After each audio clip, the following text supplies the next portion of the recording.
Okay, hey, so I'm going to repeat what all I just said. So today we're going to be making this game in all its glory, Wrecked Racers. That's right, look at this amazing game. So the point of it is that we've broken it into sort of sections, like intro screens, a playing section, a win screen, a lose screen, that kind of stuff. So that's what we're going to go over today. The mode framework, which we talked about last year. So click to begin. So I'll click to begin my Wrecked Racer game. Woo, it's so exciting. Now if I click on that rectangle, I'll win. Woo, I am not stupid. I have successfully clicked on it. Click to begin. Actually, I just didn't have time to change that. It takes us back to the intro screen. And if I click again, we begin. Now I'm going to intentionally lose. Do, do, do, do, do, do, do. I haven't tested this yet. I don't know if this is going to work. Oh, actually, I don't think this works. I think it just goes on forever. Ha ha! But we could add that into the game a little bit later. If it goes off the screen, we should probably switch to the you lose screen. To say you actually are stupid if you cannot click on that rectangle. I shouldn't say that. Someone with hand-eye coordination. My children could not click on that, I bet. They would that would be a challenging game for my children. And they're quite smart. They got all sorts of cool things going on. Anyways, that's what we're doing today, and we're going to get started with making that mode framework. And what the point of this is, there's 2 points. One is that variables can mean more than just numbers. They can indicate what level, what part of the program you're in. So you can break a program into states and handle them separately. And you can use that variable to switch between states. It's really, really powerful to break our program into that. And in doing so, we're going to learn about if and if else. We already learned about if last class. I shouldn't say learn. We reviewed it last class. I'm hoping that this will all be familiar. We'll learn about final variables. We'll learn about more complex if statements. We're going to use and or in our... actually, we'll just use and today, but you'll see how to kind of stitch more complex if statements together. Okay, so let's get started. We're going to do a simple mode framework, and then I am going to explain a little bit about the Boolean statements we're going to make, but today I'm going to give you guys more time to just code it yourself. So I'm going to make a new program, and I'll invite you guys to do that along with me. So like I said, variables can store more than just numbers, or if they store numbers, those numbers can mean more than just the value of those numbers. So we're going to make a mode, and its value will be 0, 1, 2, and 3, but the meaning of those numbers is more than just the integer 3 or the integer 0. So I'm going to make it an int, because it would get annoying if it was if I had 0.1, 0.2, but it would work fine. So int mode, and then I'm going to define my different modes. So I'm actually going to make variables that I just set to numbers. This got a little confusing last year, and I think people were not quite sure why we were doing this. So I want to talk about it a bit. So instead of during the program for me to say mode equals 0, mode equals 3, 2, whatever number, instead of assigning it numbers, I would like to say something like this. Mode equals start. There we go. Mode equals win. Mode. I want to use a word. And if you can turn your code to look more like English instead of look like math, then you are less likely to make mistakes. If I have it like this instead, it's pretty easy for you to forget which mode is win and which mode is start. When you were doing your previous programs, I imagine you didn't have too much trouble with that because you worked on it class after class. But if you went back now to work on your old programs, you'd have, if you didn't use the variables to store the words win and start and play and that kind of stuff, you would forget and you would have to puzzle it out and figure it out. And I would have to puzzle it out and figure it out because I wouldn't know what you did for play or for win.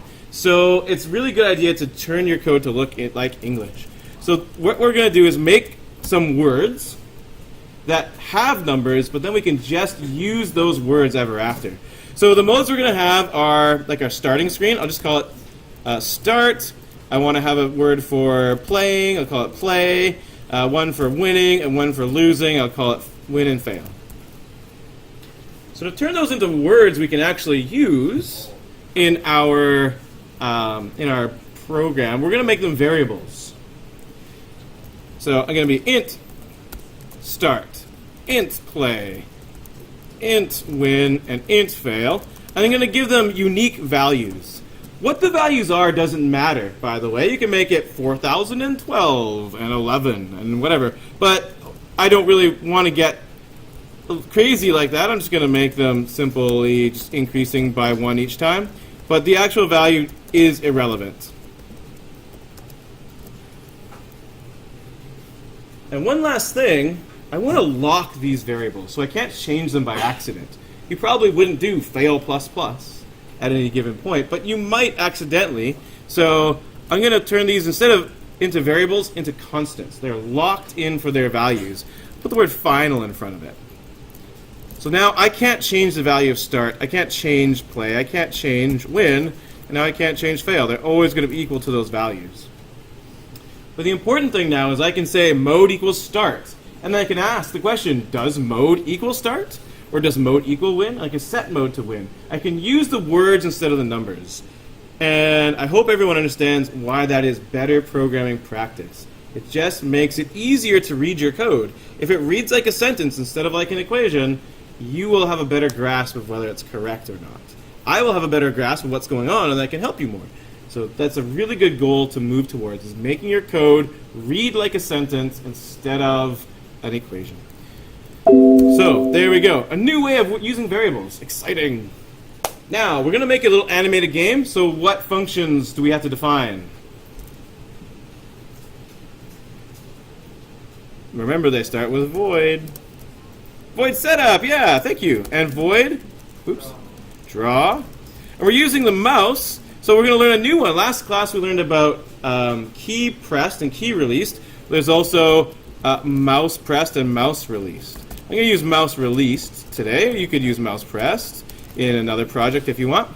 And again, just like each of these built-in functions has their own specific time where processing makes them happen.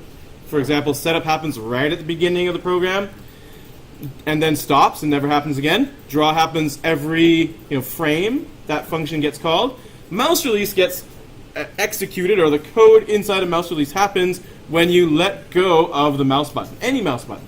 And that means you've probably pushed it down in the first place to make it release. So that means we've clicked. So mouse released will store the code that'll make decisions about what we do when we click. So I'm going to leave some of these things blank for you to fill out. So I hope that makes sense and what this is for. This will handle your clicks. And if you want to make some notes to yourself, you're welcome to put a comment in the side and just put stuff, just there to describe what those things do if you're not sure what they do. All right. Hey, Ricky. We just got started working on this mode framework stuff. So if you remember that from last year, we're doing the same kind of thing. Okay, so setup, we probably should do some stuff with setup, right? We're going to have to make a window. Whatever size you like is fine. I've been working 600 for a while. I gotta keep it going. And then we can use setup as a place to initialize our variables. This is an important concept. Maybe not concept, but an important practice. Setup is a great place to give your initial values. Like, what should be our initial value for mode? In other words, what mode do we want to start in? And just by the fact that I use the word start, I'm going to put mode to start. Start's going to be the mode where we do a little intro screen. If we had more time, if this was a full project like last year, we would make it animated and have some music and stuff like that. But this is just review, right? So we're just going to blast through it, and we're just going to make it happen. So we're going to make the world's most boring game just to demonstrate how mode frameworks work, just so you know. So this is what mode my game will start in at the beginning. And when you're testing this, of course, feel free to set that to play if you want to bypass your start screen or whatever. But, that's how the game should look. Now, can anybody remember how we break draw? Draw shouldn't draw the start screen and the playing screen and the winning screen and the losing screen, right? So how do we break the draw function into different sections so that we can handle each mode separately? Does anybody remember what structure we used? If, yeah. If. Just like last class, we saw how if was used to make decisions. So again, we can decide what we draw based on mode. And don't forget about the difference between the equals operator, assignment operator, and the comparison operator. So single equals, that's for assigning a value to mode. Double equals is for comparing the value mode to another value. So if you want to ask the question, does mode equal something? You use the double equals. Easy place to make a mistake. We probably all made that mistake. I know I've made that mistake before, and you probably have too. And if you haven't, then wow, I'm impressed, because I can't. So here we go. So I'm going to say mode, if mode equals start, that's going to be one thing. And I'm going to leave that blank for now. I'm going to let you guys fill that in a little bit later. Here's where things are going to get different from last class. We're going to use else. So this is important, especially if you didn't take the class before. This is a new idea here. Instead of just saying a bunch of if, we're going to use else if. And say else if mode equals play. And we're just going to do one for each mode. I'm just going to go through it. Else if mode equals, what did I call it? Win. Else if mode equals fail. I'm going to delete the spaces here just so I can have that all on the screen all at the same time for everybody to see. But we're going to put things in those braces.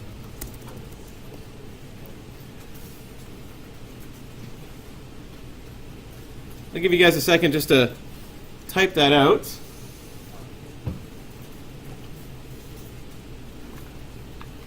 If you're not a fast typist and you have interest in computer science or computer programming, you should learn to type fast.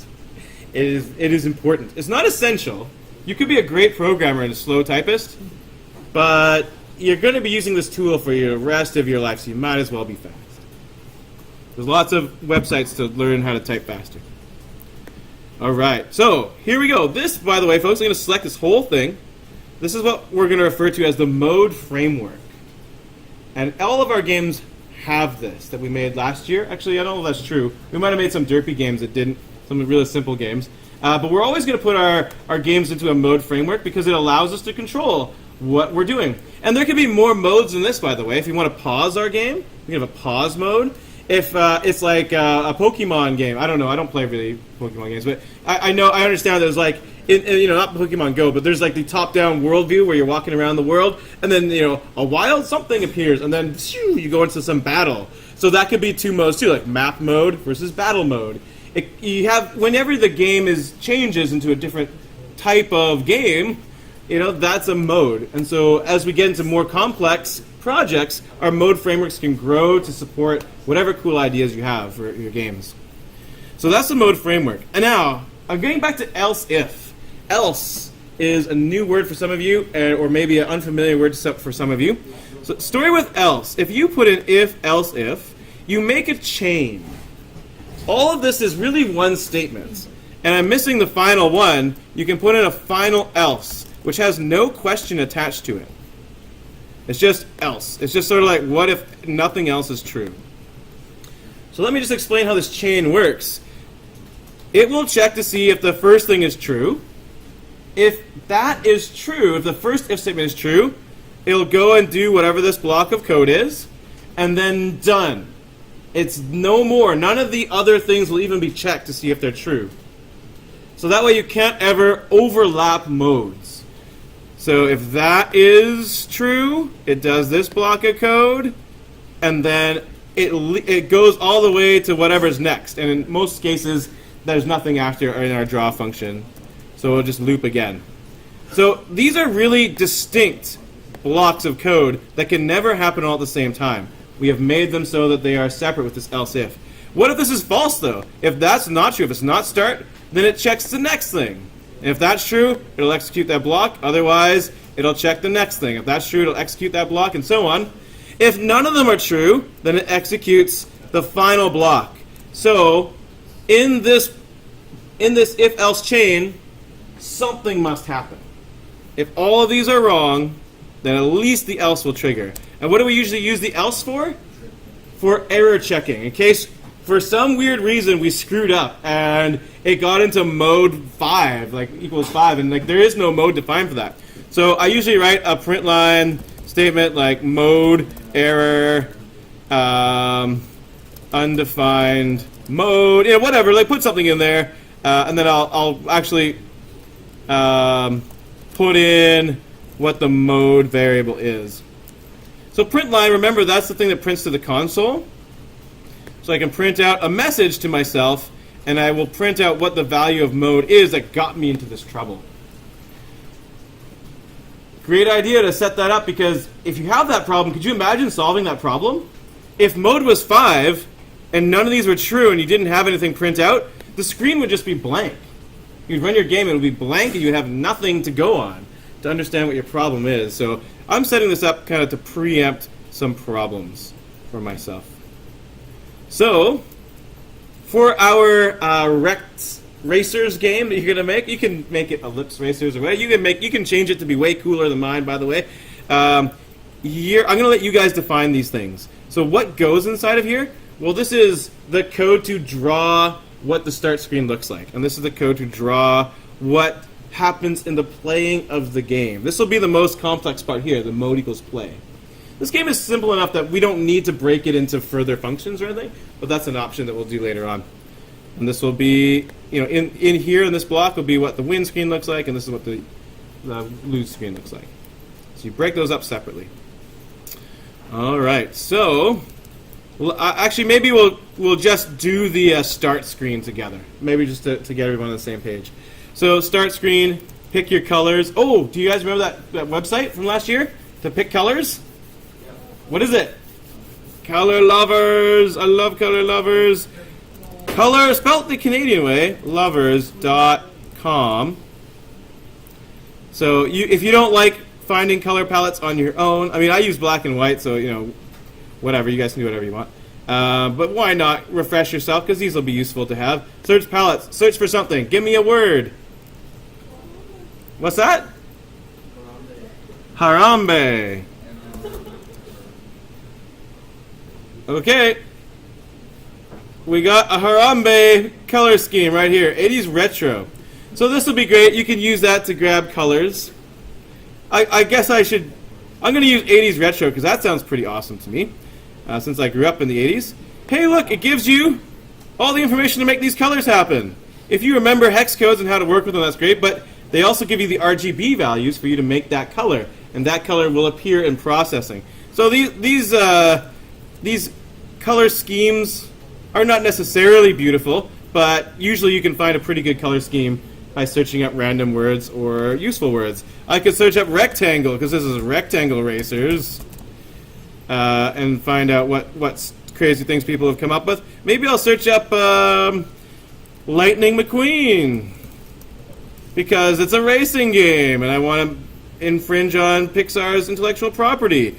And I can find out his color scheme. Oh, and doesn't that look good? Pixar knows color schemes. Let me just put that out there right now. Nobody knows color schemes like Pixar knows color schemes. So I would pick something, and I'll grab that gorgeous Lightning McQueen red. Man, who knew that Lightning McQueen's RGB values are 203, 3, 36, and 28? I didn't know, but now I do.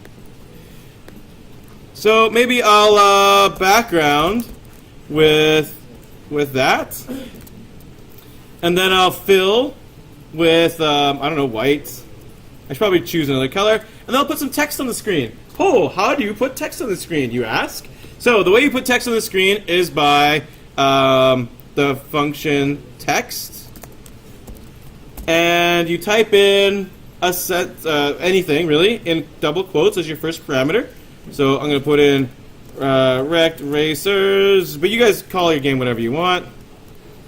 And then you give it an XY coordinate. And for the life of me, I can't remember how it measures that. I've forgotten. So I'm going to leave it up to you guys to go to the help and reference and figure out how it measures the X and Y coordinates for text. Mostly I just want you guys to go and get familiar with the reference. Because if you haven't done that for a while, it's so useful. So go and find text in the reference and figure out what those coordinates are. I'll put in some derpy coordinates. And I'll run that. So you have a red background with a tiny text. Hey, how do we make the size bigger? Does anybody remember? Text size. and it's like it's not pixels. It's measured. I don't know what the terms are, but it's the same that Word uses. If you make a 12-point font versus 13-point font, you know when you want to make your English essay look a little bit longer than it is because the word count's a little bit under. So you make a 13-point font. You say it like Courier New because it's a little bit wider spacing. Yeah, it's the same numbers as those numbers. So there it is. So we got size 50 rect racers. Awesome. So that's what start looks like. But if I start programming stuff into play, you won't see it. I could put in background, something else. And you won't see it. Why? Well, because mode isn't play. So you're going to program that separately. And the game is going to be inside of mode play, really. All the moving rectangle, that kind of stuff is going to go in there. So I'm going to leave that for a second. Let's talk about mouse released. So mouse released is all about taking care of clicking. So what it means to click the mouse in different modes will change. What it means to click the mouse in the start screen is different than it means to click the mouse while you're playing. So again, we're going to get that mode framework. I'm going to just copy and paste it even though it's got additional stuff in here. I'm just going to paste it. I'll delete out the other thing. I'll delete out the background stuff. So inside of my mouse release, I now have the mode framework here as well. The mode framework means something a little bit different now, though, because this is in mouse released. So now this is how I define what mouse clicks mean in the different modes. So for example, in the start screen, what should clicking the mouse do? Like if I say click to begin, it should probably start the game. So if mode equals start and I click the mouse, that means I should begin playing the game. How do I make that happen? I change the mode, right? I change the mode to play, yeah. So I say mode equals play. That's it. That's how you start the game. So it's a mouse click because it's in mouse released. So in order for this code to even run, the mouse has to be released, which indicates it's been clicked or pushed down. And then I just see what am I doing right now. If I'm in the starting screen, then let's set that mode to play and get playing. Then we'll get to things like what does it mean when you're playing? So that means, did you click on the rectangle? And that's going to be a more complex if statement that some of you will know how to do, and that's great. But I'm going to sort of leave it vague at this point and let you guys make a little bit of progress on this game. I'll go back to the original Rect Racers. Yeah, here we go. Not as pretty. While you guys work on yours, I'll try and pretty mine up.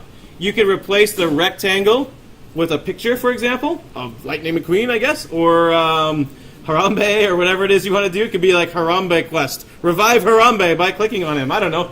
I'm not sure what you want to do with that.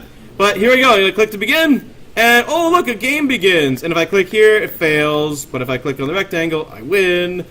And obviously, oh, sorry, I should say if I lose, I can't lose right now. I'll fix that. But if it goes off of the screen, it should get set to fail. Mode should get to fail. And it'll show me some degrading message that insults my intelligence. And then I can click it to go back to start. So, do you guys feel like you could take this from here? How many people feel like they could move forward from here?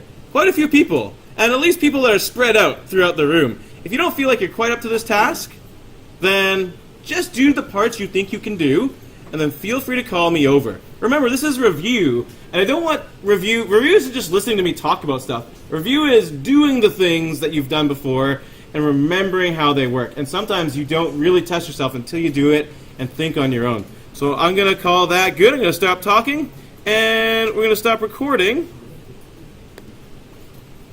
Somehow, gosh, when I change resolutions,